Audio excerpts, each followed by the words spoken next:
కాబట్టి 2 నిమిషాలు మాత్రమే. 2 నిమిషాల్లో బండి పోయినట్లయితే వాళ్ళ బండి క్యాన్సిల్ చేయబడుతుంది.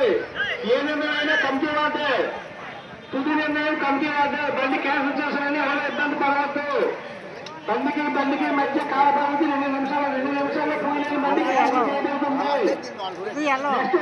పంచాయతీ బండి సిద్ధంగా ఉండాలి. అలాగే మూడో బండి మంది బండి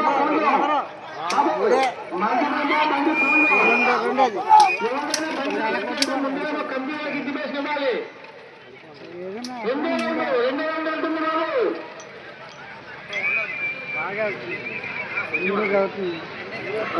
2 రౌండ్ వస్తుంది.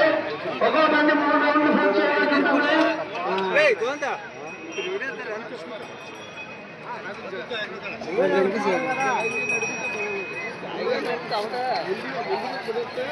అలాగే బాబు ఎడ్ల పండుగ అయిన తర్వాత చాలా టైం ఎక్కువైపోతుంది. ఎవరి కుటుంబంలో వాళ్ళు పట్టుకొని చెప్తూనే ఉండాలి. లాస్ట్ ఇయర్ కూడా చేయట్లేదు, చెన్నైకి వెళ్ళే ఇవ్వాల్సి వస్తుంది.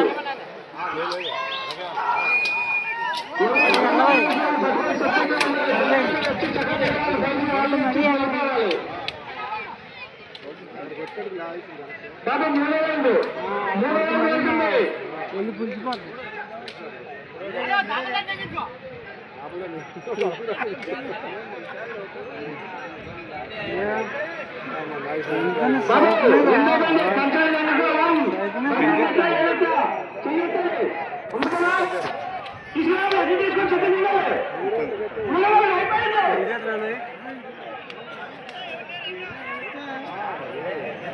అలాగే నెక్స్ట్ మంది మీద కొంగ మంది ఉన్నట్లే ఎగేస్తారు